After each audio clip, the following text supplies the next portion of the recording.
What the gov? What the gov? What the gov? What the gov? What the gov? Hey, like, share, and comment on this video because when you do, we get to make more content. We're nothing without you. Hey, everybody. This is What the Gov. And I'm Chuck Nice. I'm a stand-up comedian. And my partner in crime is with me, Lizzy Shackelford, who was a career diplomat, is now a columnist for the Chicago Tribune. She's also an author, and she's a fellow at Dartmouth College, which is why I'm introducing her, because guess what? Her introducing me is not nearly as impressive. What's up, Lizzy? Thank you, Chuck. Good to be here. I'm so glad that we're doing this. And Lizzy's real credit is she and her husband, Dan, are awesome, awesome people. And honestly, that's how I should just start. Hi, I'm here with my partner in crime, Lizzy Shackelford. She and Dan are awesome, awesome people. So that's all you need to know. But for those of you who don't are unfamiliar, and that would be everybody, what we're doing here is, believe it or not, a podcast about government. Oh my God. Don't turn off. Please stay. The only time you care about government is if it's not doing something that you want it to do. Then all of a sudden you're an expert on government and you care. But just like all the subroutines in your computer, just like all the systems of your body, there's all these things constantly going on that you take for granted, and it's all happening all the time. And that's how our government works when it's actually working. Would you say that's right, Lizzy? I would say so. It's like the plumbing. You're only going to notice it when when it actually stops working. But as somebody who used to be in the government, there's a lot of stuff happening behind the scenes on behalf of Americans every day. So today, Lizzy, what are we talking about in government? Today, we are going to introduce our listeners to the Department of Commerce and specifically what commerce does out there outside the United States, across the world, on behalf of Americans. Oh my God, I'm getting a boner right now. That's amazing. Okay. People probably have never even recognized that. To the extent they hear about commerce, they've paid attention to Howard Lutnick and what he has to say about what we're doing on trade deals. But there's a lot of stuff that happens every day. It might not seem super exciting, but it frankly does a lot of the work that the Trump administration keeps talking about wanting to do, like promoting American business around the world and enhancing our export markets and that type of thing. And so if you're a small business trying to get into that, we know who you'd want to talk to. Yeah, and because Lizzy spent many years serving you people, undeservedly so, serving you as a career diplomat, she has some really cool friends who have done a great job serving us in the government. And we have one today. Lizzy, who would we have? We have RJ Donovan, who I know from back when we both served in Warsaw, Poland. He was in the Foreign Commercial Service. And so I was a U.S. Foreign Service officer with the State Department. He was on the other side of doing Foreign Commercial Service, which is the same type of thing, but specifically focused on commerce and international business and that type of thing. I don't know how much of the bio here you want to get into, Chuck, but I'll just say he served a whole lot more than I did. Oh gosh, Lizzy. So the first time around, I started back in the elder days, right? First age of Middle Earth. So like 1998, they sent me out to Silicon Valley to run our export assistance center out there, which was great. Very foreign country out there. Very foreign country. Actually, we can talk a little bit about that. California can be its own thing, right? So, first did that, then went out to Warsaw, came back to the U.S. for a bit to do a couple of stints as a policy director.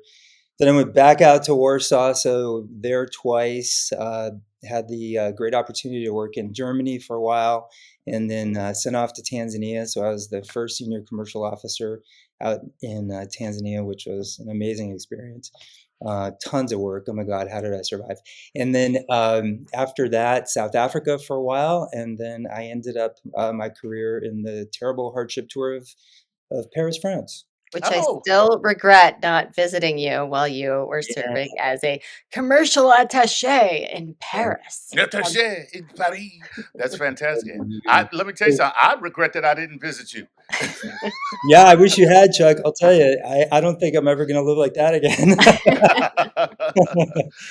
So, RJ, maybe you can give us a little background, a little history lesson on the U.S. Commercial Service. Yeah, happy to, Chuck. It's a great question. Lizzie could describe and explain it to you, but I'm happy to. So it's great because I had to explain this to my family and friends like many times before they quite got it too. So the what most Americans don't quite grasp is that the U.S. diplomatic corps, while the lion's share of it is at the State Department, it's not all at the State Department.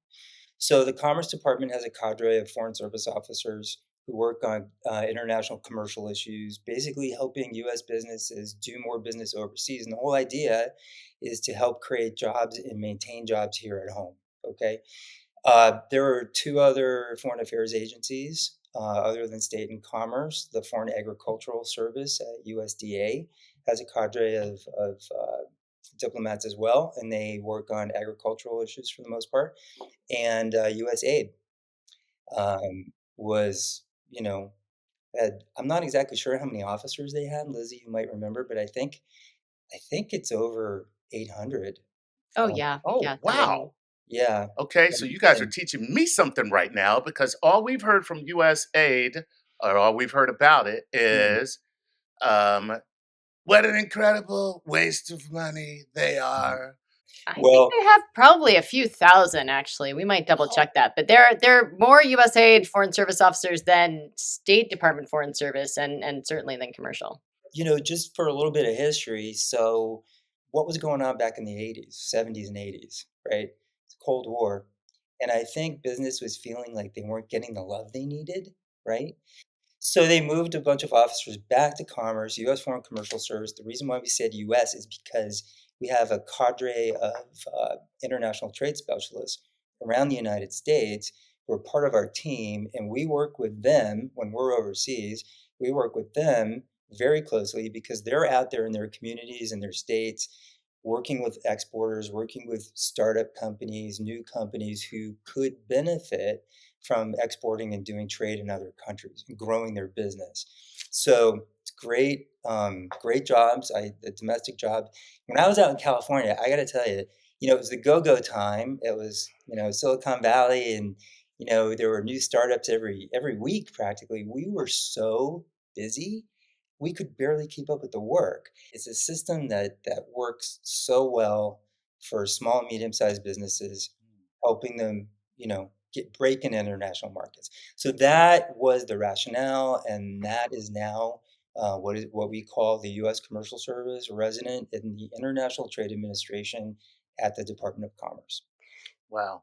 So RJ, can I ask? I mean, you've got your U.S. commercial, foreign commercial officers around the world, but you're saying in the U.S. Commerce has officers across the country. So this isn't just like a DC political thing. This is like reaching into communities all across the U.S. to help do that, like commercial matchmaking around the world. Oh yeah, sure. So, quick example of what they work on. So they go out on the road, they meet with companies, they talk to them about what their prospects are for entering a new market. Typically you'll sit with a company and they'll say, "Hey, we got an order in from Malaysia. We've never done business in Malaysia. How do we go about doing that?" Or Indonesia, or France, or the Czech Republic, or Sub-Saharan Africa. And so our folks are out there to help them navigate that process because it's a complicated process. Sometimes American businesses, as they're starting out, the American market is so large that they won't start thinking about expanding internationally sometimes until or unless they get a query from another market. Ah, And then they can reach out to their local export assistance center if it's in Florida, if it's in California, Texas, New York, wherever. We're practically everywhere. Uh, and then our specialists can sit down with them and help them walk through the process. And then they would put them in touch with somebody like me who was in France, who I got to tell you, this was a great part of the job. You get on a call like this, and you sit with a company from Missouri who makes some kind of farm equipment, and you talk to them. about the market. It can really help these companies do well.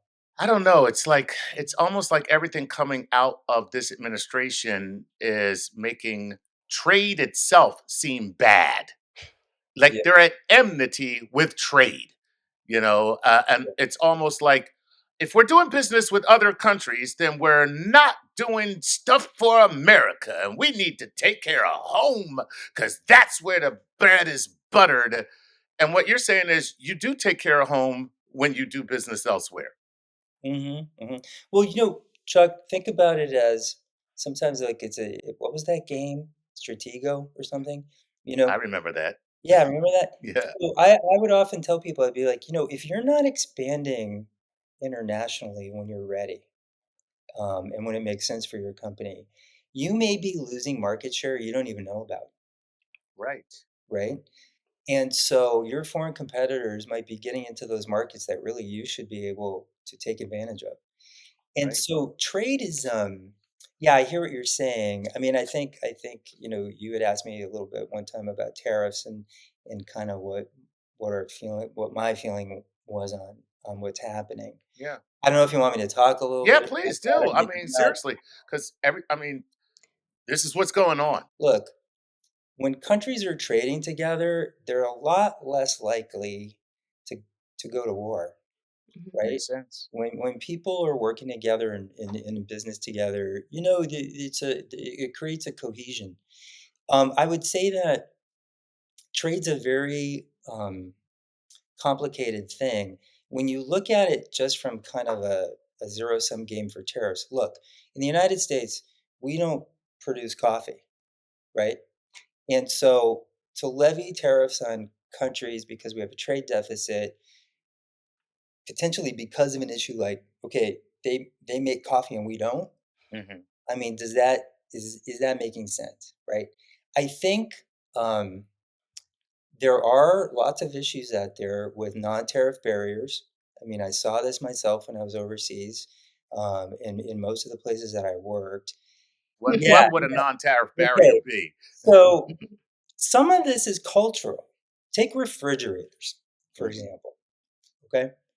You live in Europe or somewhere in Japan or somewhere else in Asia, people live in small apartments, Right. right? They live Very in small small. apartments. Yeah. You can't have a big American refrigerator Right. in a small apartment. So are US exports of refrigerators being hampered because of unfair trade practices? Or is it just because of a cultural issue of the size of people's homes? Ah, got you. Mhm. Mhm. So the sales are restricted, but not because of tariffs, but because of something outside of that that acts like its own tariff because culturally it doesn't fit, and that's a non-tariff barrier. Yeah, and the way well, the kind of the impacts that I saw actually had to do with things like that, but also food. We allow chemicals in some of our food that other countries do not, Correct. right? Or Mhm. dyes or certain other things. Right. Countries don't want to import sometimes our poultry because sometimes companies use a chlorine wash to disinfect to make To- sure that they can move that Mhm. product from here to another place.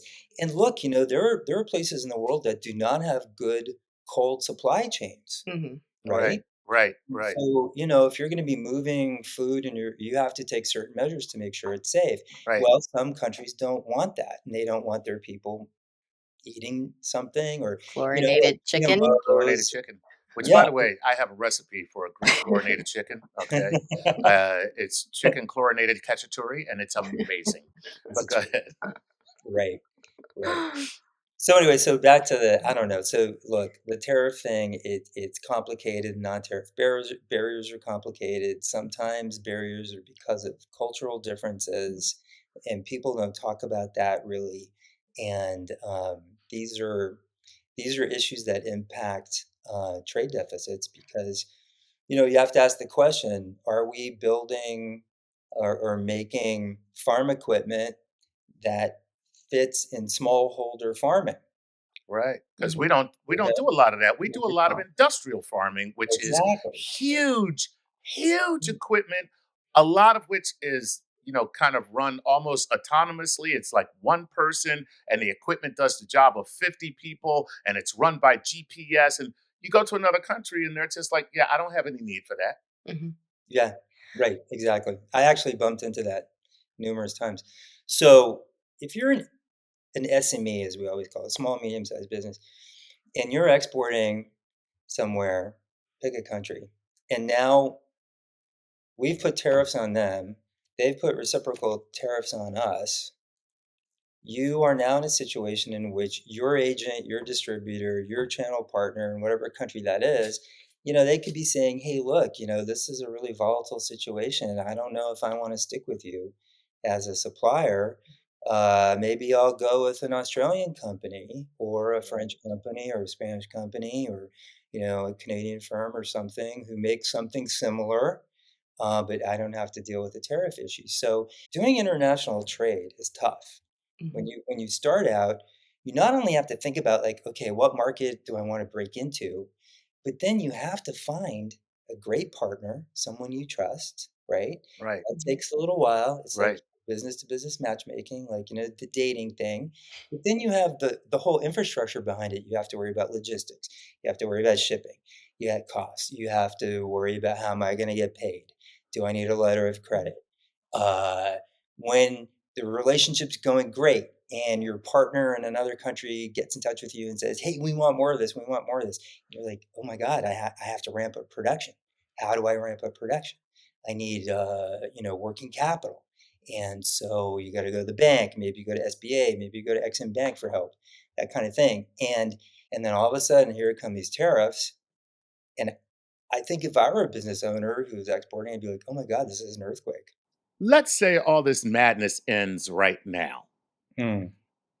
Um, is there still a likelihood that the people from the example you just gave might, like from a dating standpoint, might say, listen, we were on a break and I met Jamal, and Jamal is a very tender lover, and I'm sorry. But but But I mean I'd love, his yeah. widgets are just, they arrive on time and nobody's likely to throw some random extra tariffs on Jamal's Yeah, widgets. I mean, yeah. yeah, like, is there damage already done on some of this? I'd like to say no. However, look, you just watch CNBC every day and everyone's talking about, uncertainty, uncertainty, uncertainty. You have to wonder, do they still want to be in this relationship? Yeah, I mean, getting back to kind of your talk about relationships and just specifically like what the Foreign Commercial Service and commerce does in some of this. You were mentioning there are real, trade deficit issues to deal with, but Yeah. my guess is that no one went to the Foreign Commercial Service officers and said, how might you suggest we address some of this? I mean, you've got people who have all of this on the ground knowledge and expertise of how the trade is happening between American businesses and all these different countries. Mm. Um, what do you think that, the role of the Foreign Commercial Service has been, if anything, in considering how this goes? And do you think that perhaps some of that expertise could have been utilized in deciding how to better address this kind of tariff approach?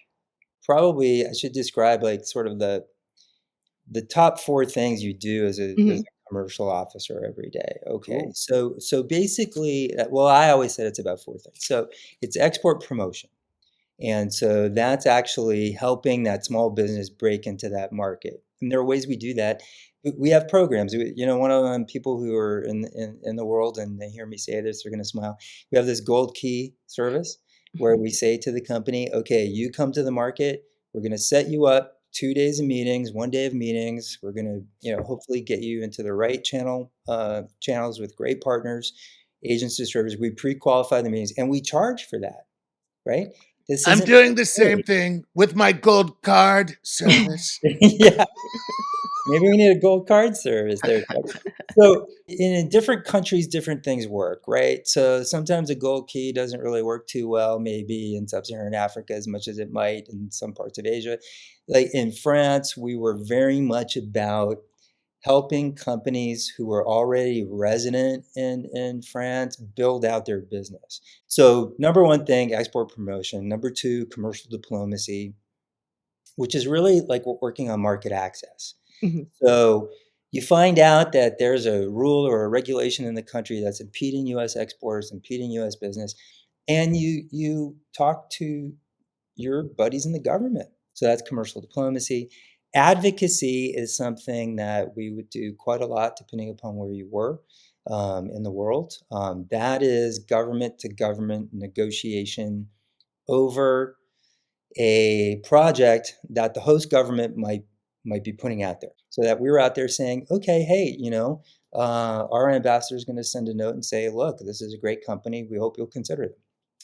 So yeah, because our feeling is like based on price and quality, the American company should win, Mhm. right? Right. Yeah. Right.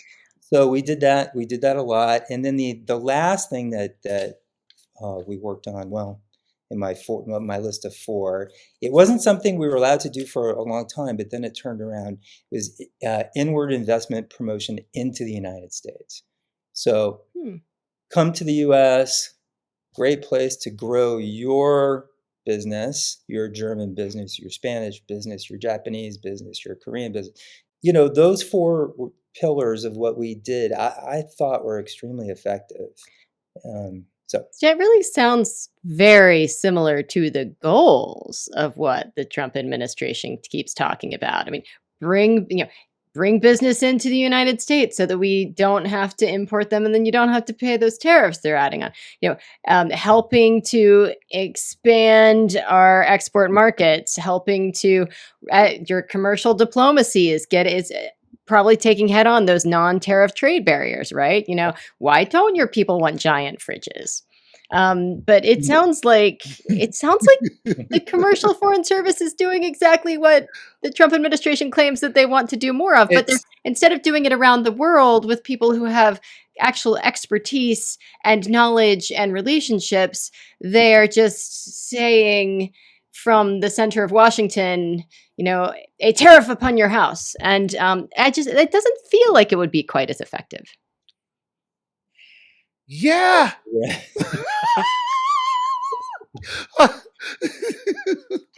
To state the Well, obvious. Lizzy, all I can tell you is I hope they're going to love us. If you look at return on investment, right? Mhm. You've got commercial officers out there working on $75 million deals, $200 million infrastructure projects, energy projects. I think in my career, was close to 4 billion. It's nothing to sneeze at, Sounds Yeah. a little more Yeah. effective than Doge, Yeah. even with their math. The point is, like, think about all the people who we have out there, and I'm not exactly sure how many countries we're in right now. We're not in all of them, but back to East Africa for a second. I worked on so many infrastructure projects, so many energy projects, so many water projects, so many, and you get some of those projects across the finish line and they're game changers, and they set a standard, they're groundbreaking for American business. It creates a kind of a super nice entree for other businesses to come in after them and to help. And it helps with development, it helps with security, economic security. And yeah, I mean, I was very proud of the work that we did. See, it sounds to me like this is almost like you're making friends with people to do business with people. I'm from Philly. And if you know anybody from Philadelphia, if somebody says, I want to be your friend, we say, well, what's wrong with you? I think this is the part of diplomacy that most people don't get, right? So you go, I mean, I can't tell you how many times I did this. You go to visit someone in the government where you're living and working, and you've been there for a couple years, right? Mhm. I mean, we stay somewhere 2 years to 5 years, probably, right? So you Okay. develop all of these relationships. You develop the relationships within the business community, but importantly, you develop the relationships within the government. right? And one time I went in and I said to a permanent secretary, I said, "Hey, I just want to come by this week and say hi." And, you know, I think he was a little taken aback because I think he was very used to diplomats coming in with a to-do list, with talking points, with, da da da da da. And I knew how busy he was, and I knew what he was facing because he was having a tough year, just put it like that. And I just went in to say hi and to remind him I was there. And I said to him, "Hey, look, if there's anything I can help you with, if I can, let me know." Right? Well, literally about 3 weeks later, I got a call on a Friday night. I was driving up the dirt road in Tanzania, and dodging some stuff, which it was always great. Loved it. And, Now he said, I gotta "Hey, know. Mr. Rob." He I said, gotta "Mr. know what Rob." that means. Dodging. So I'm never dodging stuff when I'm driving home See, from I spent a work. lot of my career in Africa, so I know exactly what he What? means. Hey, Yeah, hey, I don't look, know what that means. Dodging some Lizzy, stuff. Lizzy remembers that where the big potholes are too, I right? mean, Oh, it's okay. dark. You can't see anything if it's It's dark, but you dark. already know where the road is and you know where the dog's likely to be. And Yeah, yeah, yeah. um, And when you live by the equator, right, the sun goes down every night at practically the same Same time, right? time. mhm. And That's it's right. like the lights go off. But anyway, so he calls me up and he's like, "Hey, Mr. Rob, can you come see me?" And I said, "When?" And he's like, "Well, right now." And I said, it was like Friday at 7. And I was like, "Oh, no." I said, "But how about Monday?" So I went running down there on Monday. Of course, I told everybody, told my boss. And he said, "Hey, we need your help. We'd really like to buy X." I don't want to say too much. Okay. He No. doesn't mean the Twitter. Yeah. Yeah, I would like to buy X. Like, we'd sorry. really like to work with Yeah. you on, right? Mhm. And so, yeah, made it happen. Mhm. It was Wow. great. And so this is and look, you gotta think about all of our diplomats out there, the commercial diplomats that are people who do the political affairs, the economics affairs, the agricultural work, the people out there. I mean, God, my buddies at USAID, and everyone's out there and they're doing this for America, Right. right? And it's the person to person work can't be underestimated. See, In my this is so cool opinion. because what you're describing is the very definition of soft power. Yeah. It's the very thing that allows you to have influence where others do not because of a relationship. I have 3 children. I like one of them. And that one child has a lot more influence with me. These are jokes, people. I love them all the same. Everybody Significant knows messages that. about that. Okay. But my point is, like, when you have a special relationship with somebody, it puts you in a position of power that other people don't have, you know? So now here's the question, and this comes from our super cool behind the scenes producer, Tamsin. And it's a perfect time to ask. Mm. Let's just say we're like, all right, mea culpa, globe, Take backsies. take backsies. Sorry. You know, w- will we be still seen as untrustworthy partners? Especially if we got rid of all the people that you're talking about, which are these people, these diplomats, which I don't know why we just don't call them all diplomats because they're really fostering goodwill diplomatically in the name of the United States of America. Yeah.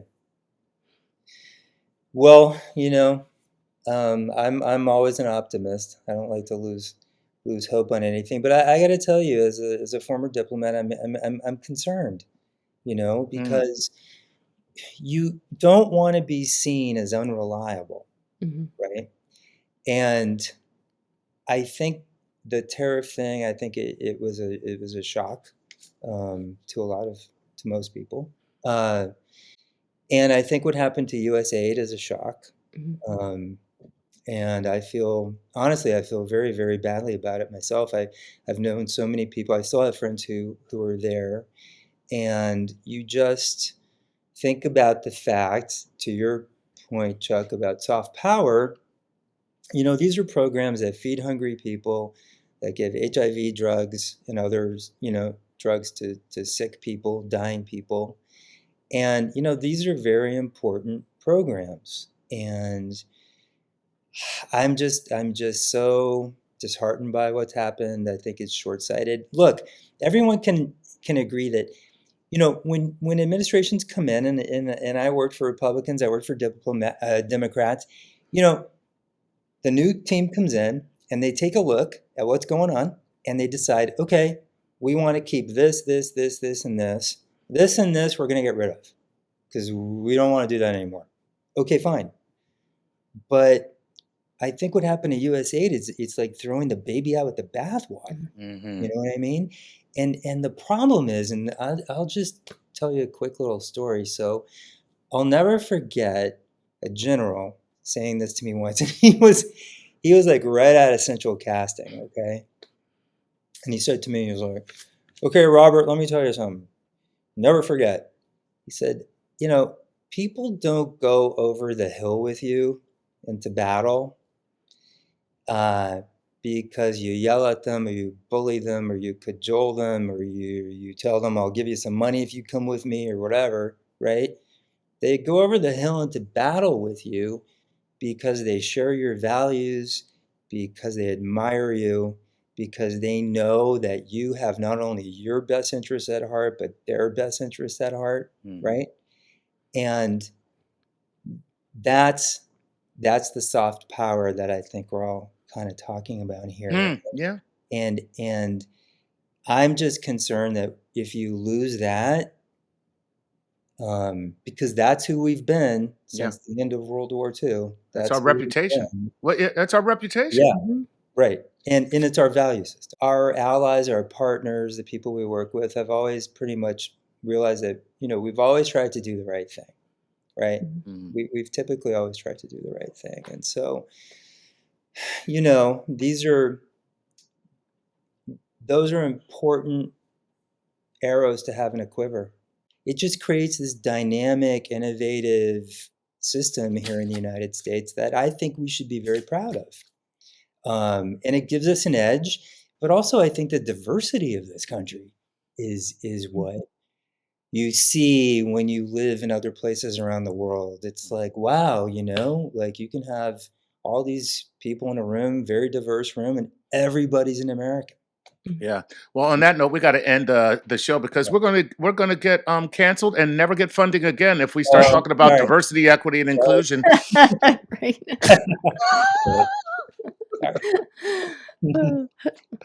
No. Hey, man, this was really informative and great. Thanks so much. Really enjoyed it. Take care, and thanks again. Thank you, RJ. Thank you, RJ. Bye-bye. Corruption Junction, what's your function? Hooking up billionaires to the money.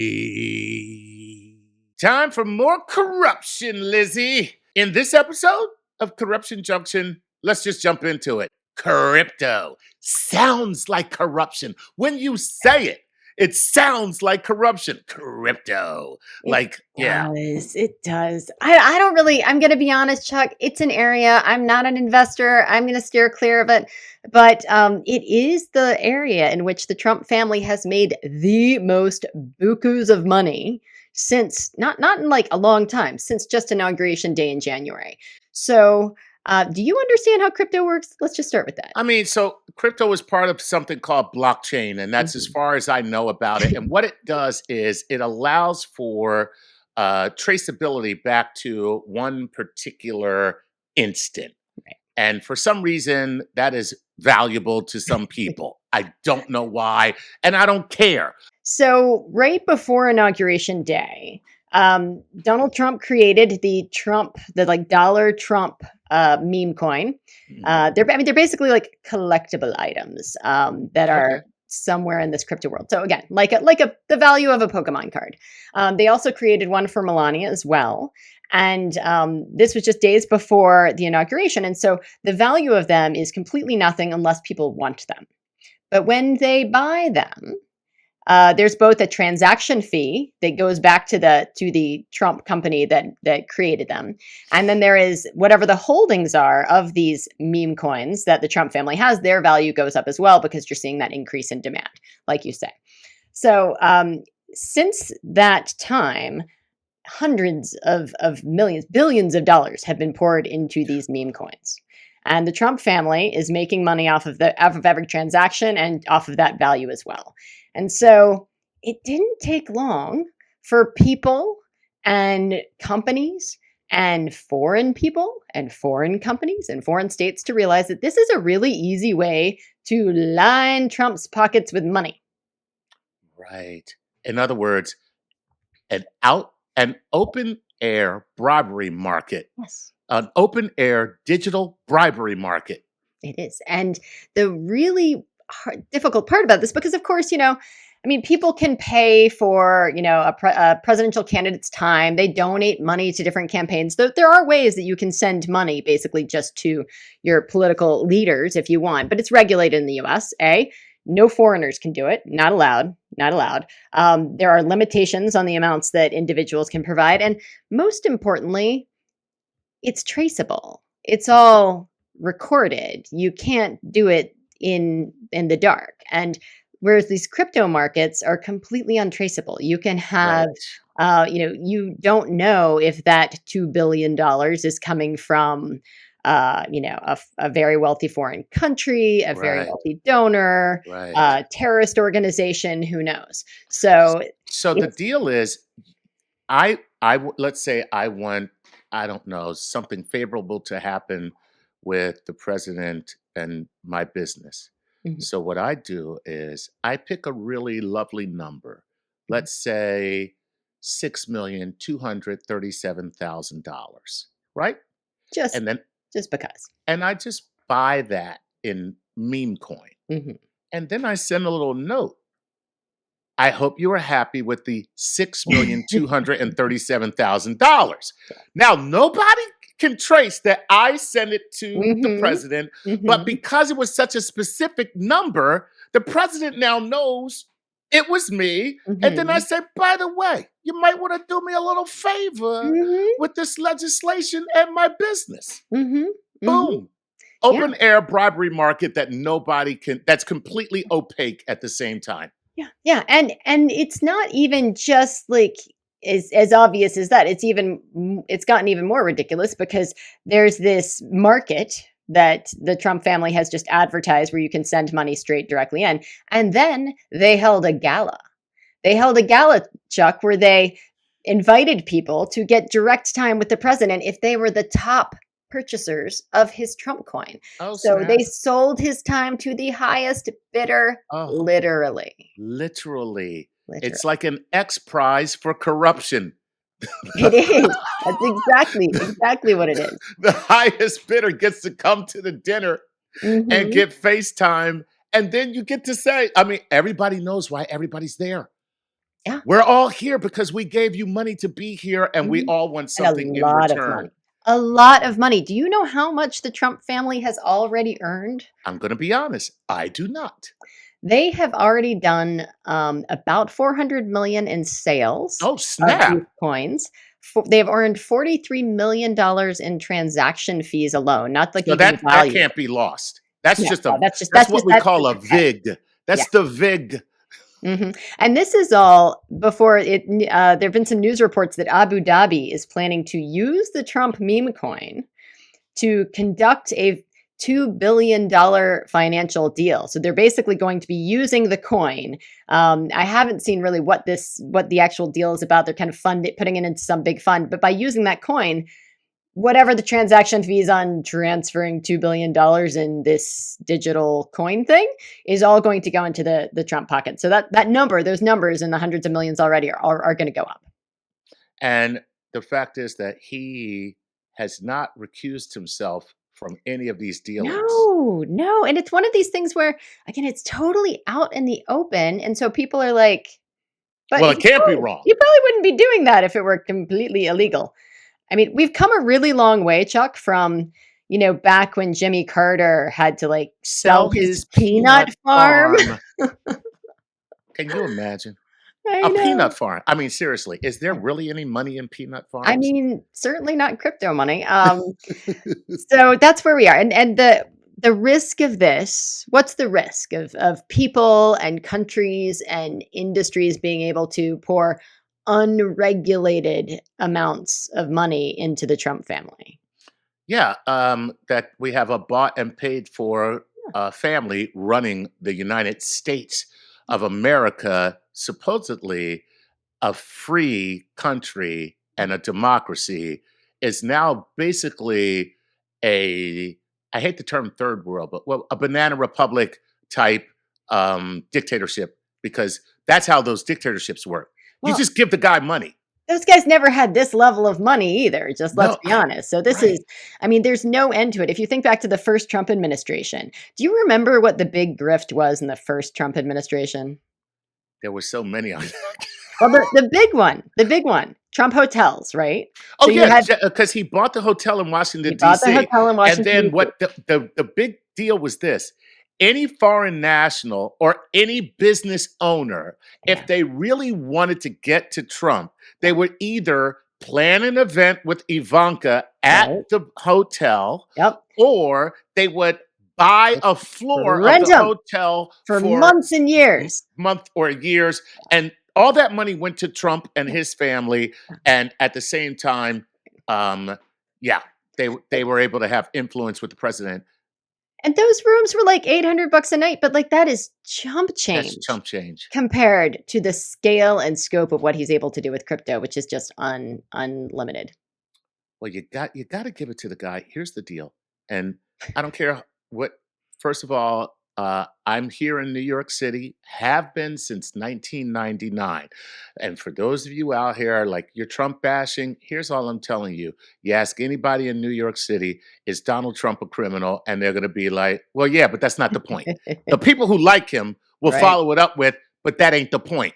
But everybody accepts that the guy is a criminal. Okay, if you live here in New York. But here's what I got to give it to him: the man knows how to ratchet up his game. He knows how to up his grift. He That's for knows how to sure. up his grift. He Mhm. started with Trump University, Right? and now it's the world. And he's going to keep going until somebody stops him. Speaking of stopping him, how? I mean, what should be done? Well, there are a couple of elements to this, Chuck. I mean, first of all, you have the fact that this government is in charge of regulating crypto. So, Trump can roll back regulations. He's already rolling back some Biden era efforts to regulate it. But in terms of just the pure grift here, Trump has one Trump card, if you will, which is that the Supreme Court recently gave him total immunity for basically anything Anything he he does does in while office. he's in office. Jesus So, God. you don't have an opportunity to get him through, a criminal conviction even after he leaves office.